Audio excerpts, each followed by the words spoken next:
Olá! Sabe, o livro de Ezequiel tem uma das profecias mais intensas, mais viscerais de toda a Bíblia. E tem uma em especial em que a própria vida de um homem vira a mensagem.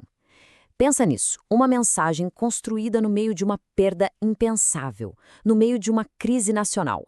Vamos entender direitinho como é que isso aconteceu. Pois é, essa é a pergunta. E é uma pergunta chocante, que está bem no centro do que vamos conversar.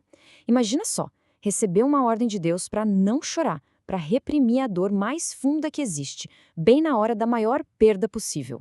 Foi exatamente isso que aconteceu com Ezequiel. E o porquê? Bom, é isso que vamos desvendar agora.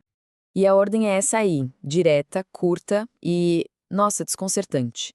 Geme em silêncio. Deus avisa para Ezequiel que a delícia dos seus olhos, a esposa dele, ia ser levada de repente num golpe só. E a reação dele? Silêncio. Nada de choro, nada de lamento em público. É uma ordem que vai contra tudo que a gente sente, contra qualquer instinto humano, né? E não para por aí, não. A ordem de Deus era cheia de detalhes, bem específica. Ezequiel foi proibido de fazer todos os rituais de luto que eram comuns na época. Ele tinha que continuar com o turbante na cabeça, as sandálias nos pés, não podia cobrir o rosto, nem comer aquela comida que as pessoas levavam para quem estava de luto.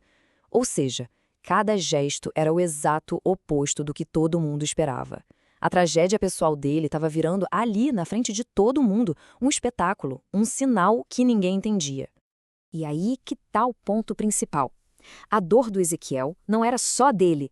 Era, na verdade, uma espécie de encenação, ao vivo. Aquele sofrimento silencioso era uma profecia em carne e osso sobre uma dor muito, mas muito maior que estava prestes a cair sobre a nação inteira. Mais especificamente, sobre a cidade de Jerusalém. Para explicar o que estava acontecendo, Deus usa uma metáfora muito forte nesse mesmo capítulo. É a parábola da panela enferrujada. Do mesmo jeito que a vida de Ezequiel virou um sinal, essa panela, sabe, fervendo, toda corroída, ela também se tornou um símbolo para mostrar como Jerusalém estava. E olha, a imagem é precisa e é terrível. Pensa comigo, a panela é Jerusalém, a carne que está cozinhando dentro é o povo.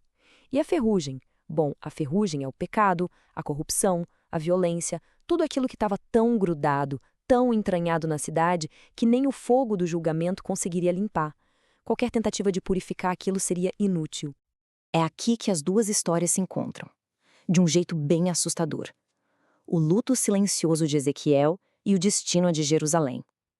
Assim como o profeta foi proibido de chorar pela perda mais querida dele, o povo de Israel, quando perdesse o seu templo, que era a fortaleza do seu orgulho, ia estar tão afundado nos seus próprios problemas, nos seus próprios pecados, que também não ia conseguir lamentar.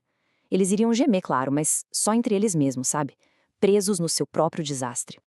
Bom, mas a história não para em Israel, não. Ela se expande. O foco agora muda para as nações vizinhas. Porque elas não só assistiram à queda de Jerusalém, elas reagiram com maldade, com desprezo, e isso teve consequências. Vamos ver o que aconteceu. A questão é que a responsabilidade não era só de Israel. As nações vizinhas também foram chamadas a prestar contas pelas suas atitudes. Olha só, Amon ficou feliz, comemorou a destruição do templo. Moabe tratou Judá com desprezo, como se não fosse nada de especial. Já Edom e a Filícia agiram por pura vingança. E para cada uma dessas atitudes, Deus prometeu um julgamento específico. A mensagem era bem clara: se alegrar com a desgraça dos outros tem um preço. Agora a gente vai para uma das profecias mais impressionantes de Ezequiel. É o julgamento contra a cidade-estado de Tiro. Pensa num lugar poderoso, uma potência comercial super rica e que parecia impossível de ser derrotada.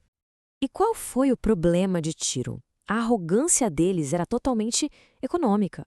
Eles olharam para a destruição de Jerusalém, que era uma rival comercial, e pensaram: opa, oportunidade de negócio. Basicamente, o raciocínio foi: já que o portal das nações quebrou, agora a gente vai ficar rico. É uma visão de mundo muito cínica, né? Totalmente materialista. E o mais incrível é como essa profecia se cumpriu. Não foi de uma vez. Aconteceu em etapas, ao longo de séculos. Primeiro veio Nabucodonosor, da Babilônia, que cercou a cidade por 13 anos. Foi um golpe duro, mas não foi o fim. Porque mais de 250 anos depois, apareceu Alexandre o Grande. E ele cumpriu a profecia de um jeito literal e espetacular. Ele simplesmente raspou as ruínas da cidade antiga para construir um caminho no mar e chegar até a ilha de Tiro. É impressionante. E essa é a imagem final. É o retrato da desolação completa de Tiro. Imagina, de uma metrópole comercial, um centro do mundo, para uma simples rocha lisa, um lugar onde pescadores estendem suas redes para secar. A destruição foi tão completa que aquela cidade, com toda a sua glória, nunca mais foi reconstruída. É um testemunho muito forte do poder da palavra profética. Ok, mas e hoje? O que a gente tira disso tudo? Porque a história de Ezequiel é muito mais do que um relato antigo. Ela nos provoca, nos desafia a pensar. O que significa quando a nossa própria vida se transforma na mensagem? A comentarista Rosana Barros joga essa pergunta que é muito poderosa. Ela pergunta: onde estão os modernos sinais ambulantes de Deus como Ezequiel foi? Pensa bem, numa geração como a nossa, cheia de ruído, de distrações, onde estão as pessoas cujas vidas por si só já são um sinal? Pessoas que fazem o mundo parar e pensar que talvez algo muito sério esteja acontecendo. E aqui eu acho a gente chega no coração da mensagem. Da mesma forma que o luto silencioso de Ezequiel falou mais alto que qualquer discurso, uma vida de convicção pode ser uma mensagem muito mais poderosa do que só palavras. É essa ideia de uma fé vivida de um jeito tão real, tão autêntico, que acaba abalando as estruturas ao redor. E no fim, é com essa reflexão que a história de Ezequiel nos deixa. No meio da nossa própria vida, com nossas alegrias e nossas perdas, como é que podemos ser um sinal de algo maior?